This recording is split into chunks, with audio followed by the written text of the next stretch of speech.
with the paintbrush and it's fuzzy. I like, yay!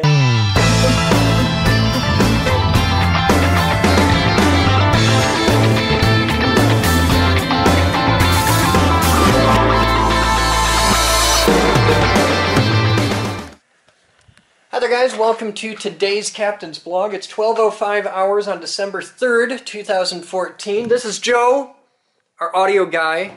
So tell them what you got going on. Okay, so for my Audio 3 class, I had to find a person who has a job in the audio world that I would want to have something like someday. And since Chris has the objectively best job... You keep thinking that, because I'm telling you, there's a lot of days when if you wanted this damn job, you could have it. We need a camera stand thing. I got an idea. Here, follow me. I know what to use. I have just the thing. I have a monopod, I guess, that I have adapted for use with the blog. I've been using it with the time-lapse a lot. I have just the thing.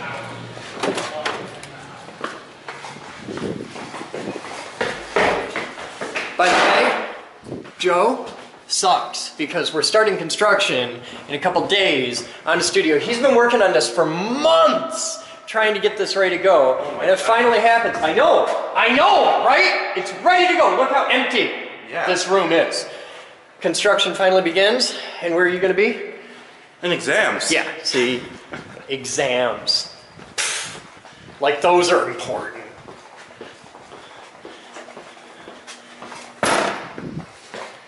I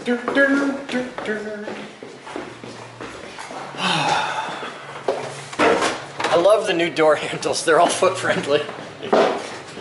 Because cripples.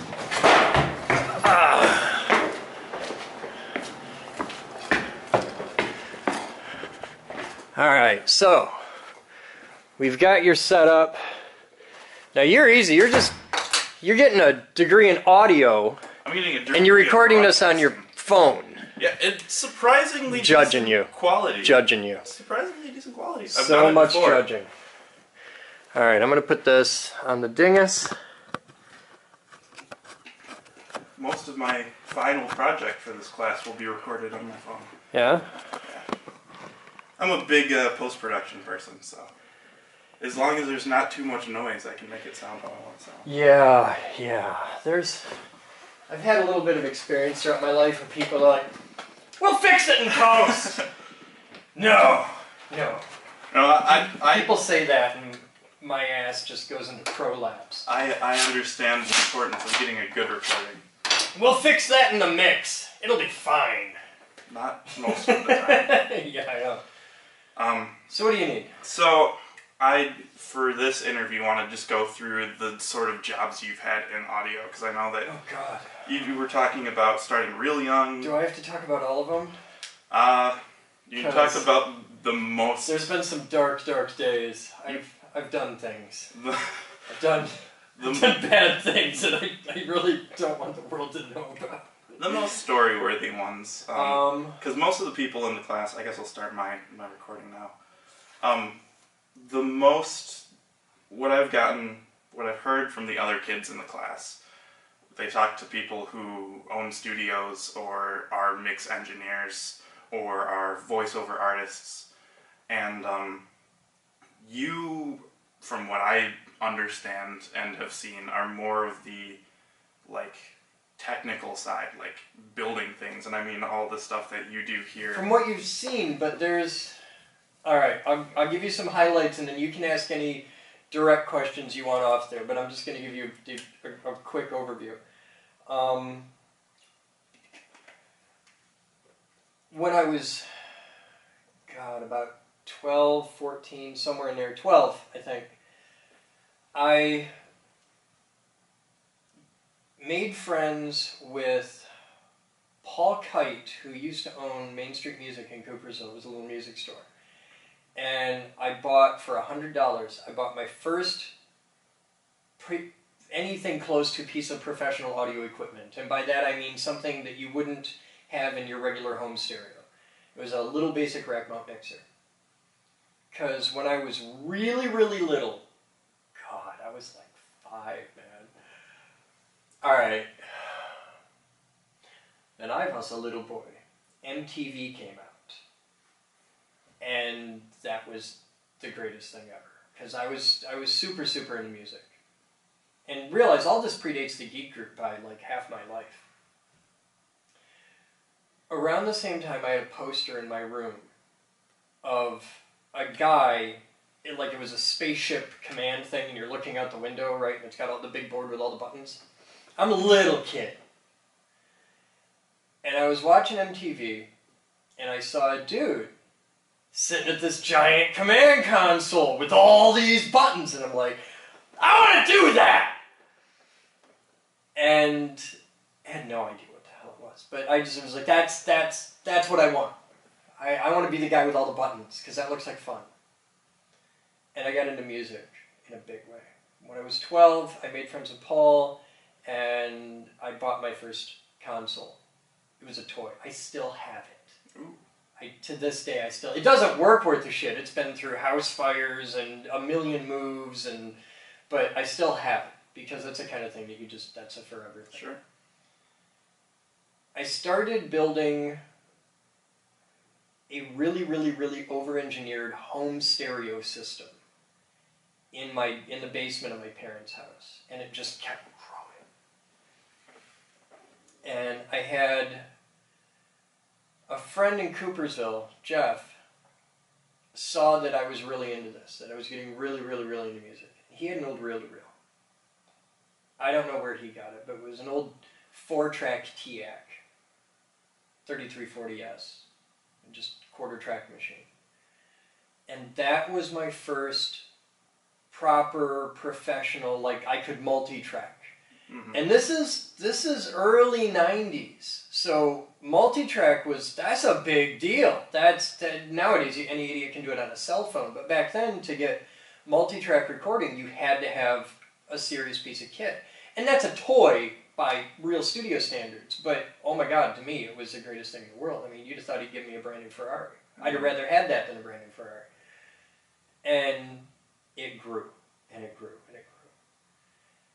I outgrew the basement, and Dad had built a workshop, a little tiny, you would call it a tool shed, but it's about from here to the back of the room, shaped like a little barn next to our house, and it's still there. Dad outgrew that as a shop as his company grew, and when he moved out of that, I took that over, and that was my first real studio. And by that point, I was still recording on reel-to-reel. I think I had 8 tracks on a half-inch machine and a 16-channel console, a Fender. God, I remember this shit. How do I remember this shit? And it grew, and it grew, and it grew. At that point, I was doing my first paid work, and I'm like 15, 16, somewhere there. I started doing my first paid work. Because when I was 15, now here's where we go to the other side of the story, because so far all this has been technical. Mm-hmm. When I was 15, August 3rd, I think, I got my golden ticket. I became I got an FCC radio telephone operator license. Mm. So that I could be a licensed DJ.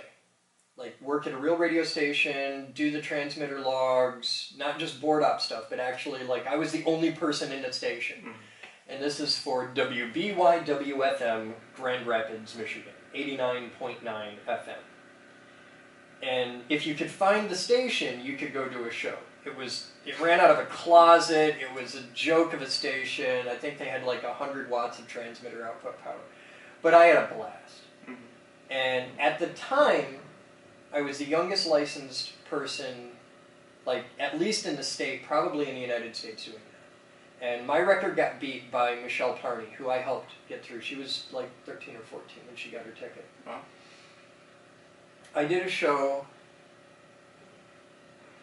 I think it was Tuesday nights, and I know it went from midnight to 6 a.m. Most guys on the air there did a 2-hour show. Some guys, hardcore guys, did 4.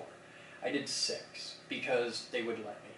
That was the only reason I did it, because the next guy came on at 6 a.m. So I was like, I was supposed to do a 2-hour show, but nobody was there until 6 a.m. So I was like, it's dead air anyway. Who's going to care? And I just started doing it. I never asked permission to do it. I just started doing it, and nobody told me not to. So I just kept doing it for, like, ever. Yeah. And I built a following, and there's tapes. They exist. I don't know where. My grandparents had them until they died. But there are tapes of some of those really early shows, like air check tapes, and they're so. It's exactly what you expect if you give a 15-year-old kid free reign in a radio station all night long. And it was so bad. But it grew, and it grew, and it grew. And I started, because I was doing radio, I started doing radio production work for other guys on the station that had other shows. They wanted bumpers, they wanted commercials, they wanted stuff like that. So I started doing PSAs and bumpers and shit, like intros, did a million intros. And it was where I learned the fundamentals of production. And this is razor blade editing on half-track tape. And that grew out of there, and I went digital. When we moved to Grand Rapids, we got Ionia Street, and this was the nebulous early beginnings of the Geek Group. We got Ionia Street in '94. Yeah, because that's when the Geek Group really started. We got Ionia Street, and I needed a job. And my equipment had grown and grown and grown. And I made the transition to linear digital then. Like, you're used to nonlinear digital, everything's on hard drives. Yeah. We were doing digital, it was digital audio recorded to high-8 video cassettes. Because everybody went ADATs. And that's where you recorded 8 tracks, it was an 8-track rig, and an ADAT records 8 tracks of digital audio to I think a Super VHS video cassette. And the tapes are, it's a VHS tape, so they're kind of big. And I went with D88s because I saw a demo between the D88s and the ADATs, and the D88s would beat the shit out of them. So I bought D88s, and I had a private investor, and I had 128 tracks of D88, and I had, God, this is going back, I had a Mackie mixing console because I had the 32 by 8. The Mackie 8 bus, all analog, no flying faders for me, but I had a 32-track console, and I had a pair of 24-channel expanders, the 24Es, and full meter bridges. It was a really nice setup. Cool. By today's, it's the kind of stuff that you could, my whole kit you could buy today on eBay for like $1,000, if that. It's all analog, and it was still all back and forth, but no hard drives. So the tape acted like analog tape, except now you couldn't edit with razor blades. And because it's not like you're going to unspool it on the cartridge and all. So a big upgrade. A huge upgrade. Huge upgrade. Because it's digital audio. Oh my god. Yeah. No hiss.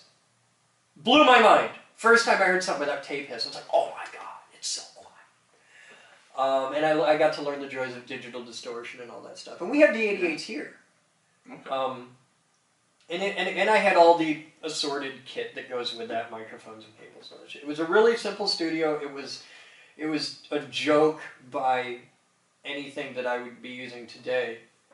I have more audio processing ability with my phone than with hundreds of thousands of dollars of equipment back then. But it was huge, and it was my first real professional, we're doing this for a living studio. And it rolled out. It did really well, and I sold it, and for a pile of money, which was nice. And I sold it for less than all of it had cost me to buy.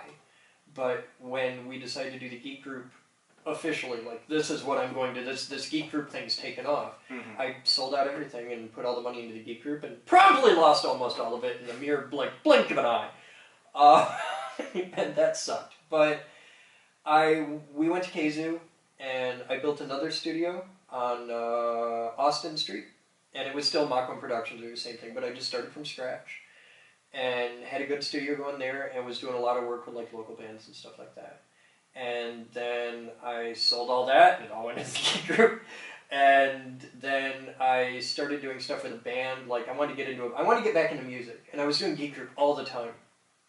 So I built another home studio. I did a little bit of production work, not a lot, and it was in my bedroom, but it filled my bedroom like floor to ceiling. And I was just doing production work because I didn't need a big studio at that point, and I used the living room for a live room. We did a little acoustical treatment. I had my drum set up in there, and the neighbors didn't care because I lived in a student ghetto, and if I wanted to play drums all night long, nobody gave a shit. And I got into a band, and that's where the Mephitic work comes out of. I played with a band called Mephitic, and there's an album floating around out there that people mock me with every night. It's a really bad album. And I'm a terrible musician. But that doesn't stop me from playing. And throughout all of that time, I started doing a lot more, because this started back at college. I started doing live stuff with the geek group. And I started playing a lot more, and I started performing a lot more. And I did campus radio at Grand Valley. I've done a bunch of different radio. I've done a lot of voiceover stuff for doing planetarium shows and radio production stuff. I did an audiobook. I've just, anything that, if you'll pay me to sit in front of a microphone or pay me to be on stage, I'm there. Sure. And half the time you don't even have payment. Just give me a microphone, give me a camera, give me a crowd. I'm there. I don't care if I have to play drums and sit in the back. I don't care if I'm out in front doing magic. I don't care. Give me a crowd. It's a drug. Yeah. That's my drug. And not a lot of guys can, much less enjoy. Anybody can, but not a lot of guys want to be on both sides. Mm-hmm. There's either your production or your performance, and it's like two different worlds. I like both of them. I have no problems sitting in the back at the drums, and I have no problems being out front with a microphone. I have no problems being at the back of the audience working the console and shit. I'll do anything. I'll load the fucking truck. I want to be part of the show. And I've been really, really lucky to have the mindset that I do, where I think specialization is stupid. And I'm not, because most of the production guys are scared to be on stage. Yeah. There's people, fuck. There's people, let's piss them off, it'll be good. And it's like, what are they going to do if I suck? I've had beer bottles thrown at my head playing in a bar. Sure. I've never had worse than that. Okay, I've had a drunk guy throw a beer bottle at my fucking head. I was playing out in Door. I know, right? It's the middle of the fucking night. I got a phone call, and they're like, "Dude, the drummer's puking his brains out. Can you get over here?" I'm like, "Yeah, but I don't know any of your songs." He's like, "You grew up in the '80s, right?" I was like, "Yeah, you know all the songs." I was like, "Okay." And I sat in the back and just rocked out, and it was cool because it was funny as hell. I was like 19, and I wasn't old enough to drink. It's a bar show. Yeah. You gotta be 21 to drink. And they had to write on my hand. And they were like, "Okay, you can come in, but you're only coming in the back door, and you have to sit right here, and if you drink anything, we'll kick the whole band out." And the whole band was like, "Dude, don't fuck." I was like, "I don't drink. I don't give a shit." And fucking, I'll sit here. I'm cool. I can play drums. And there's like a crowd. There's like 20 drunk hillbillies. And we're playing like arena rock. I know. We're up there trying, and they're like, "Can you do Rush?" I'm like, "Right." Do you know who the drummer is for Rush? Do you understand that I'm sitting in front of a $200 three-piece drum set? Just, right! I can do it, sure! Fuck it, why not? And we had a blast. And the most eventful thing from the entire show was, it was the first time I ever played in a bar, and driving home I had to stop every 10 minutes to let my passenger puke out the window. And it was my mom's car. Oh, no. God! So, yeah, it was a trip. But it's just grown and grown. And we did Kazoo, and like we got the Burdick Street Labs, and it was like, okay, we're gonna build a real studio. And we built a small but really good studio. It was one of the best built studios I've ever done. And built this great studio, and it was done. It was like ready. And we lost the building. Like a week later. Like just after we finished building, and I put thousands of dollars, because you know what it costs to build a studio. Yeah. I mean, we started with cinder block walls Mm-hmm. and furring strips, and then insulation, and then Z strips, and then drywall, caulk, another layer of drywall at a different thickness because of resonant frequencies, and then caulk, and then mud, and then tape, and then paint, and then Oralex, and then especially the ceiling in this room. These acoustical tiles up here, this drop ceiling, $8 a piece. Per tile? Per tile! Oh my god. $8 fucking dollars! 2x2 tiles because they're acoustically rated. It's not like acoustical tile for an office, they're acoustical rated for a studio. Oh. These were the tiles we bought these for the studio. And when we lost the building, I was like, fuck you! Those are coming with me! Damn it, I'm building this again! And some of them went in the boardroom here. We still have a bunch of other ones, but some of them went in the boardroom here. Huh. And some of these will go in studios, when we built Studio B. Yeah. But we built the studio, it was all ready to go, built the control room, this beautiful like staggered stud walls with the 8 layers of shit, and Oralex, and the whole 9, and floated floors. Ooh. Did it? Yeah, it was nice! Yeah. Floated all the floors, it's fucking beautiful! Then we lost the building, and I was so goddamn, oh fuck, I was pissed. And we took all the equipment out, everything else, I mean, the drywall, you're not going to take that with you. There's, on Burdick Street in Kalamazoo right now is a beautiful recording studio, and nobody's using it, it's just rotting away. Nobody even knows it's there. The people that own a building don't know it's a recording studio, it just looks like a testing lab or something. Which is funny, because it originally was a testing lab. It was this little room that was a lab room, and the big room that was the analytical room, and yeah. It was for an ink company, Flint Ink built the building. So we ripped all that out, we moved to Grand Rapids, and all the equipment, I've got all this audio equipment, and it's just been sitting, waiting for years. And you've seen the engineering that we've had to go through to, okay, how are we going to make the room work? And you did it, and Ramon did it, and I did it, and we've all worked out all these designs, and then it had to wait months and months and months and months and months while we start getting funding together to be able to start doing it. And we did a little fundraiser just to get the bit, and then we got to get contractors, and that's been the big holdup, is getting contractors who can donate. And now it's the end of the year, and everybody's rushing to get that little bit of cash back from the government. So they're like, okay, 2 guys, 2 days. Cool, you give me 2 guys, 2 days, I'll add my 8 guys, and we'll rock the fuck out. And it happens next week. So that's where we are now. And you're not going to be here.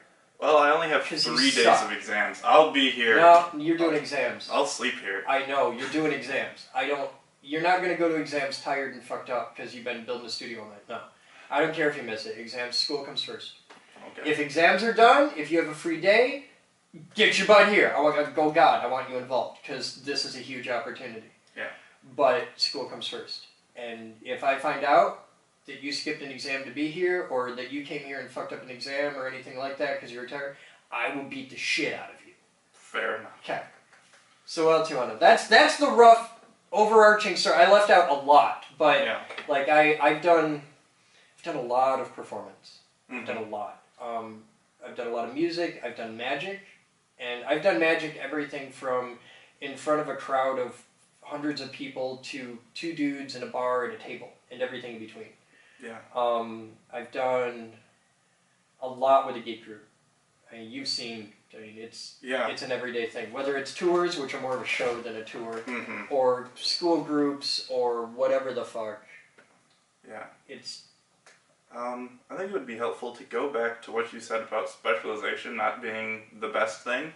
Specialization's for insects. Okay, because in class. I just heard a weird sound, and I looked over, and the lens was closed, which tells me to click it. So. All right.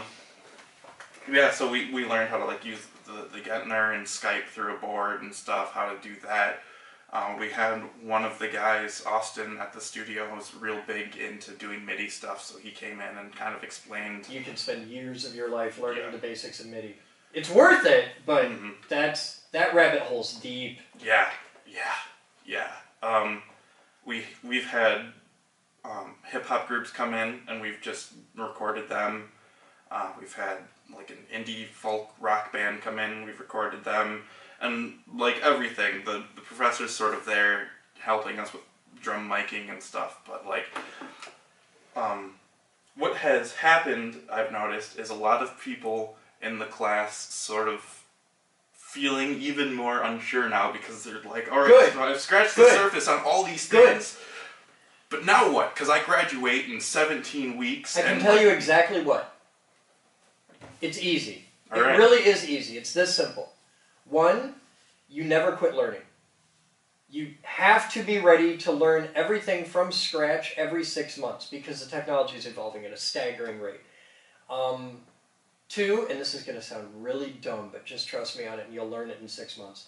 Read the catalogs and the magazines. Yeah. Read the fucking... You will learn more shit reading, like, the Musician's Friend catalog. Just because... Wow, because it's shit you didn't know existed. Yeah. Because 20 minutes ago, it didn't exist. Mm-hmm. Read the catalog. And you're like, fuck!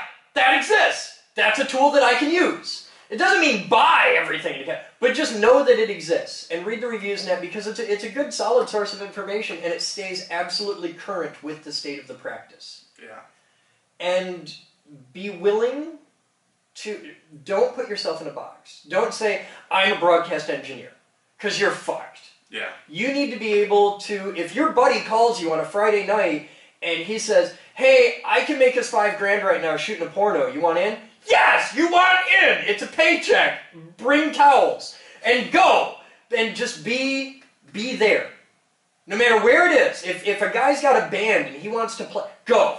If you can set up mics for a fucking community church event, go. It doesn't matter. It doesn't matter if you're getting paid. Go. Get the experience. Get your hands into everything you can because that's how you're going to meet the people. And meeting people in the industry is going to be what saves your ass. It's having those contacts. It's a lot about who you know. Yeah. And if you build a solid reputation as the guy who's the first one in, the last one out, will eat shit, will do anything, doesn't give a fuck if it's 20 below, you're there, and you're the guy who knows what you're doing, you'll always have work. Because there's so many guys that aren't. It's so easy to be a total fuck up and get a gig as a roadie or as a tech or a grip. I've been doing this my whole life. I don't know what the fuck a grip is, but you see, oh yeah, I'm a grip. Grip this. But as long as you know your shit and you're willing to admit when you don't, it's totally cool to ask questions. Any job, any production, people are running around, nobody has time, rah, rah, rah, rah, rah. But there's huge amounts of time in a production and people are standing around with their thumb up their ass. Yeah.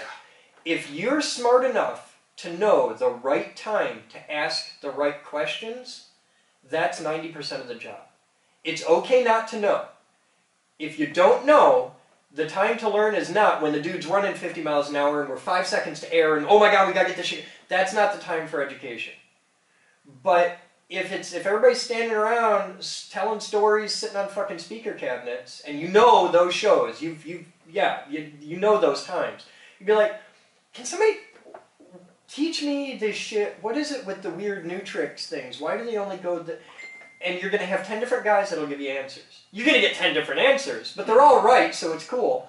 And you got to learn all this little bullshit that you're not going to learn in college.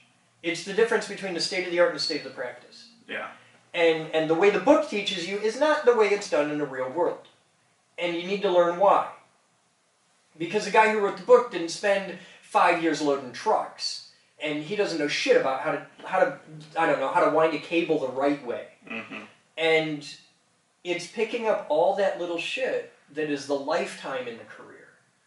And it doesn't matter if you're doing load in or load out, or if you're doing rigging, or if you're doing studio production, or post, or mastering, or any of this shit.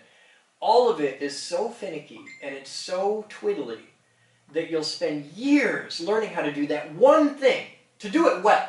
Mm-hmm. But having the ability to say, I don't know, I'm not a god, I got a degree in this, but that doesn't mean shit, and having that mindset of, I don't know, and ask the questions, that's how you learn. Yeah. And then you'll get really good at it. Ostensibly. I've been asking these questions my whole life, and I still don't know shit, but I do all right, and I've got an album. I got a show. I'm doing all right. Yeah. But it's just having that mindset of always learning new things. Because if you spend your whole lifetime and do nothing but never work and just try to focus on learning, you'll never get it all. There's too much. But it's so much easier today. It's different. It's still really hard to do this shit. Yeah. But the only time you're ever going to do a razor blade edit in your life, in your entire professional career, is if you ever choose to. Yeah. Because the technology, we're past that. Mm-hmm. You'll never know what it is to use a cutting block. And I'm really happy about that. I'm really okay with it. You'll never know what it is to do an assemble edit. Yeah. That's gone. That pain doesn't exist in your world. You'll never know what it is to have to demag and align heads. Doesn't exist. Yeah. It's gone. Fucking awesome! And I think that's amazing. The trade-off is, because that's what we were limited to when I was a little kid, when I was starting out, we spent so much time focusing on things like that because it was all analog. If you fuck up anywhere, it's from there down is pooch. Yeah. And with digital, it either works, great, or it doesn't at all. And as long as you've got the right cable and the right, you're 90% of the way there. And they've dumbed it down a lot. Yeah. Because of that, I've got an education in fields that you'll never know. Yeah. The trade-off is you don't have to waste your time learning all that. Yeah. Because you don't need to know it. And it's a very different world. I envy you in a lot of ways. The downside is you're going to build a career in a world filled with people who owe their entire performing arts careers to modern technology and not to talent. Yeah. That's what you get to deal with. Yay! Enjoy Justin fucking Bieber. Yeah. Yeah. So that's the trade-off. Well, that's not to say there aren't real musicians out there. There certainly no. are. But the bar has gotten so low, the cost of entry, that anybody can make an album. Yeah. I mean, Christ, you and I, with the equipment in this room, because I mean we're sitting here, we both got phones. I got an amp there. I got 2 effects processors. Shit, with what we have sitting here, we could make an album and have it released to the public in front of 5 million people in 24 hours. Yeah. We could do this. And it wouldn't be bad. And yeah, engineering-wise, it'd be fine. Yeah. And realizing that in your phone, in my phone, which costs $200, there is more recording power and capability than the Beatles had at EMI when they did Sgt. Pepper. Yeah. Think about that. Okay, there's more in here than Queen had when they did Night at the Opera. Yeah. And the sound quality's better. You have this ultimate power. It's just, what do you want to do with it? Yeah. So then, because it's easier to, like, physically easier to get things to sound better, like, how do you compete? You don't. Okay. Don't. Because the thing is, like, well, don't compete. Not like that. Don't try to get a better sound. That's not your problem. That's the guy who that's Neumann's problem. That's Mackey's problem. That's Schure's problem. Their job is to get the better sound. Your job is primarily one of 2 things. If you're working as part of a production, and unless you've got director or producer after your name, your job is to do your job as good as you possibly can, and just because this is performance. We know going in that we're one piece of a very big machine. Yeah. And that everybody's counting on every single piece to do their job. And it's the ultimate team sport. It really is.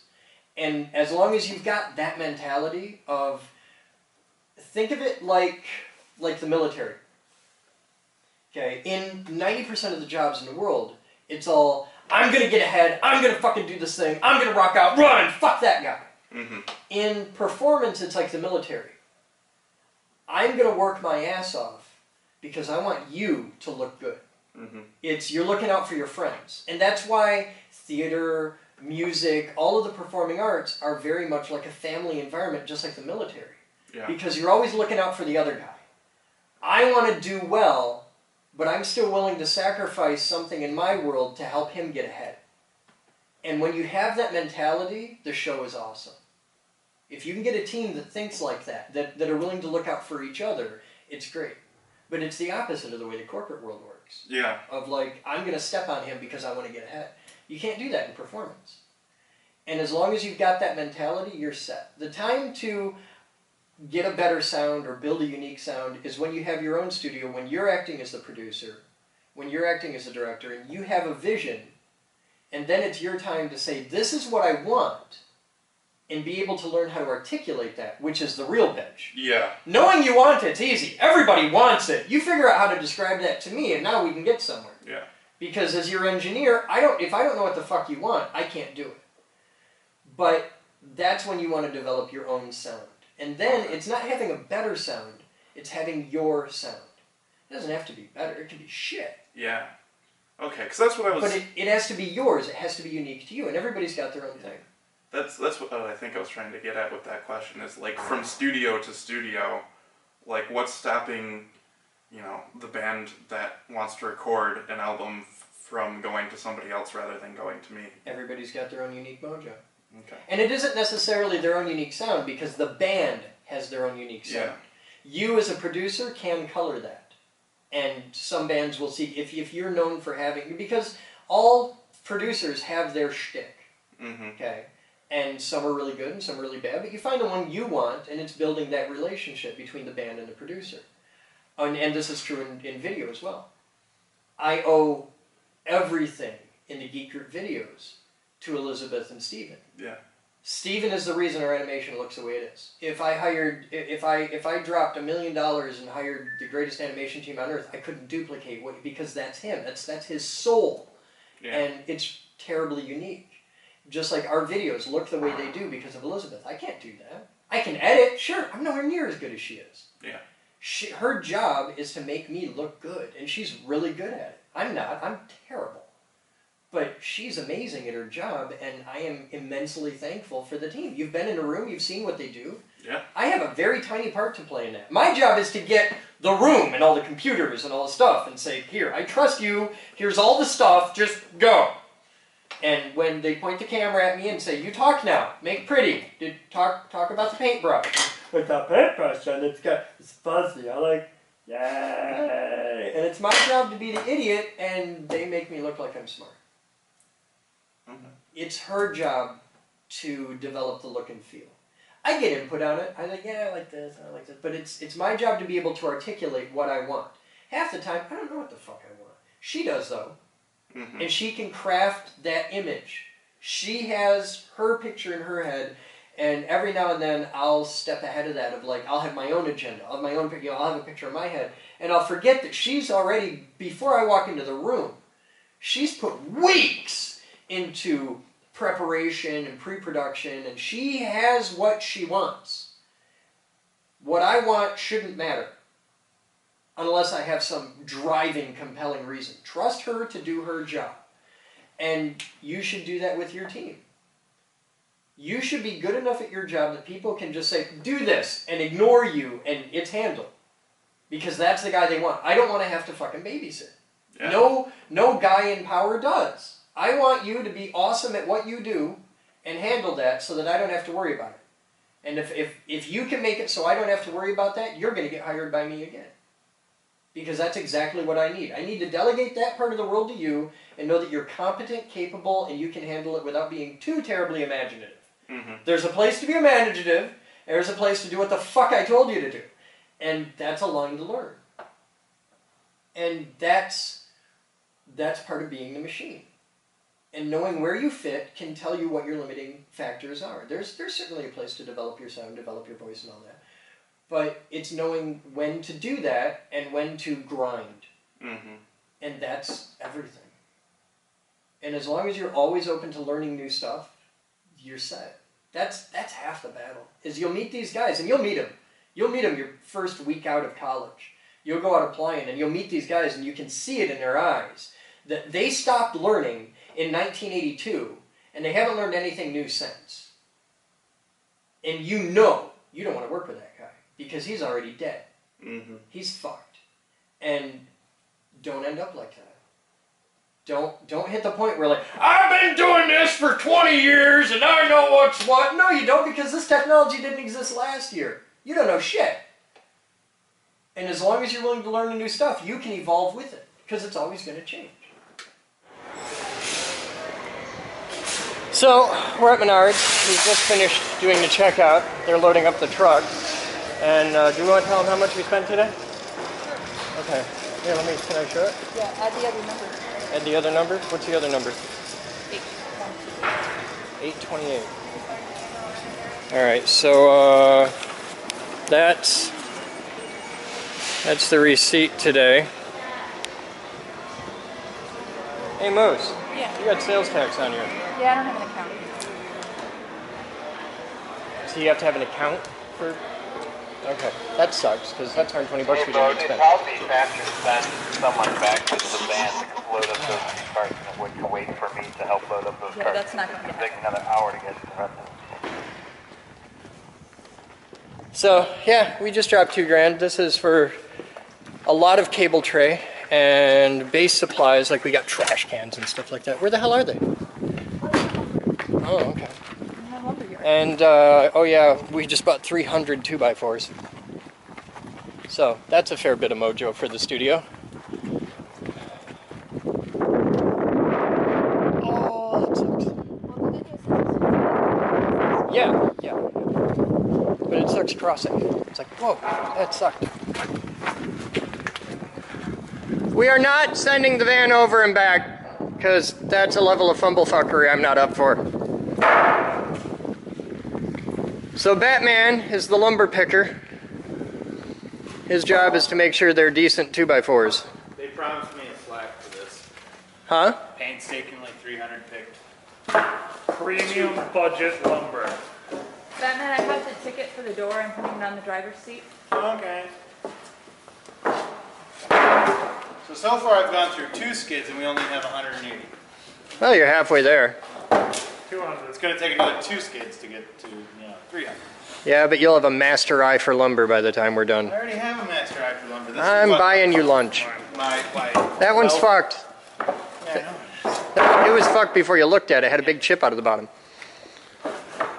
So, we're going to be here for a while. You guys have fun. We'll be back. Hey, Batman? I'm sad. Why? White car? I was denied. You're denied. Army recruiter called me. Shut up. Too He's light?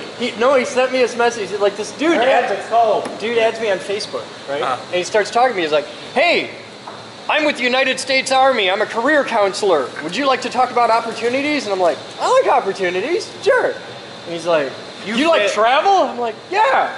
He's like, are you know, and I was like, and I like shooting guns too. He's like, you like shooting? I was like, yeah, a good year I'll do 70,000 rounds downrange. I'm hell with a 308. Suck with a handgun, but I'm pretty handy with a rifle.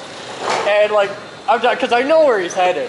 So I'm like, I know everything about me you want to know. And he calls me up and he's like, so can you take our pre-qualifying questionnaire? I'm like, sure, ask me anything you want.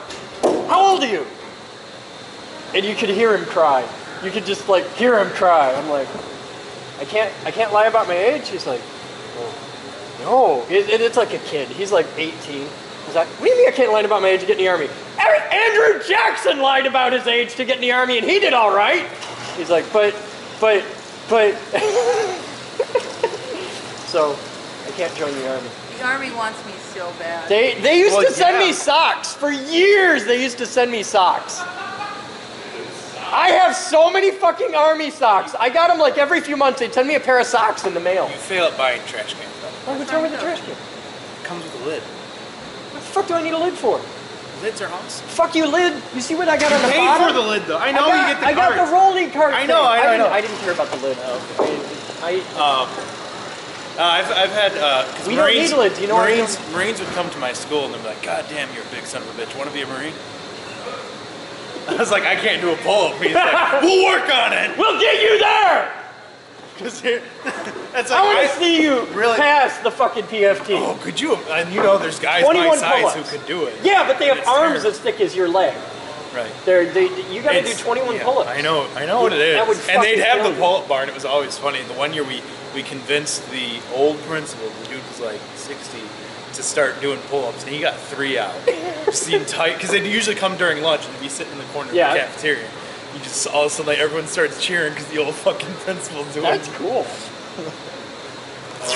But yeah, I'm excited that we got these big ones. Minkus will be happy. Yeah, well, I've been these wanting go on these the little for a roller while. carts. Yeah, they go on the roller And carts. we got a bunch of little ones to be deployed everywhere. Yeah. So, all right, cool. We'll be back. Like,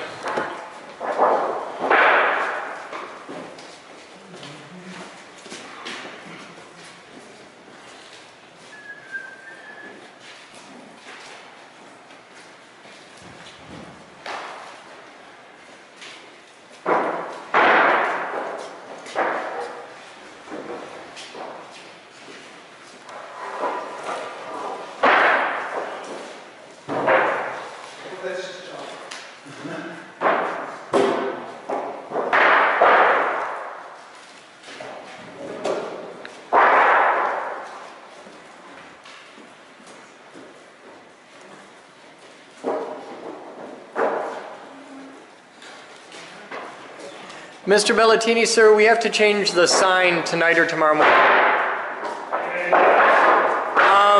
The flower guy is in the hospital with like liver. Yeah, he's having issues. I want to put something nice on the sign, so you and Moose figure out what to say, but I want something on the sign for him. Because he's a West Side icon. And I like him. He's a really nice guy.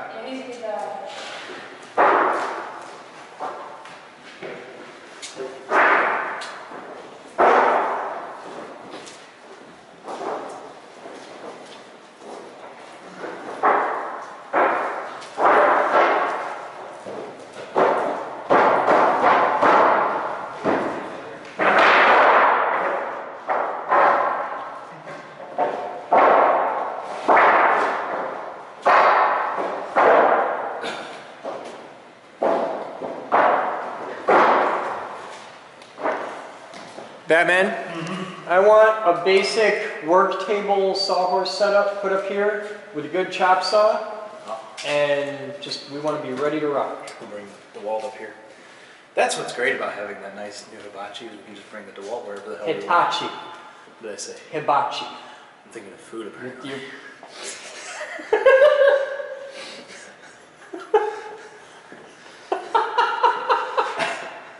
I'm apparently still hungry. Well, you're wasting away. I know.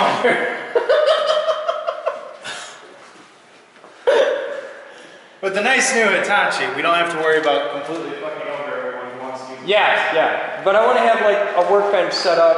We're going to put the bench right here. I want to make sure we have adequate power for everything. We want to make sure we have all our batteries charged. They're probably going to bring their tools, but I want to have our tools as well because it's going to be pumping. We got 2 guys for 2 days. That's it. We'll have them on hump day too. We'll have them on hump day. But we got 2 guys for 2 days, and we have a week's worth of work to do. Man,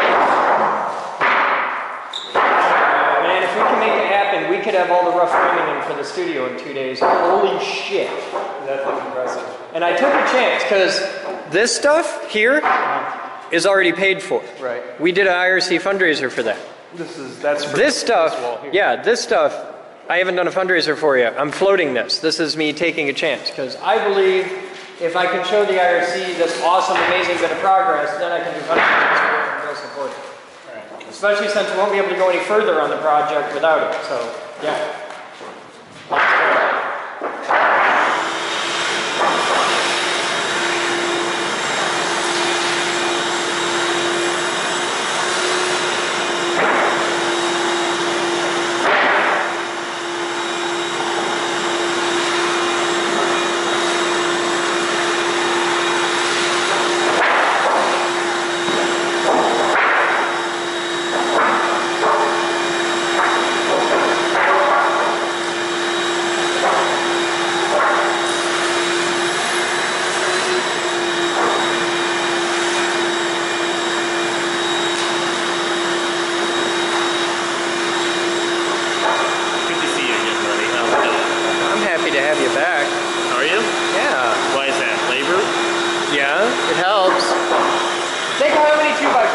By the end of that.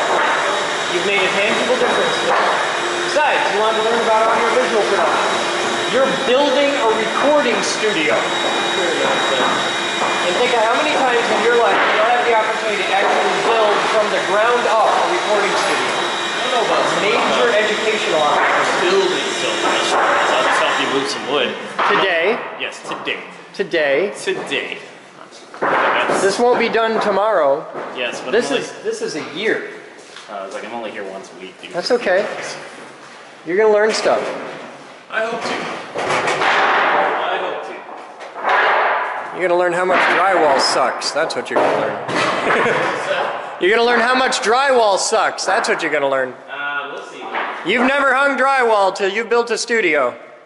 It's alright though, because we know Home Depot rents the drywall list for cheap. There is that, but given how much we're gonna use it, realistically, we're probably gonna buy one. It'll probably be cheaper for us to buy one than rent it with the amount of drywall we gotta do in here. Because you can buy them for a few $100. It's $40 a day to rent. Yeah, we're buying one.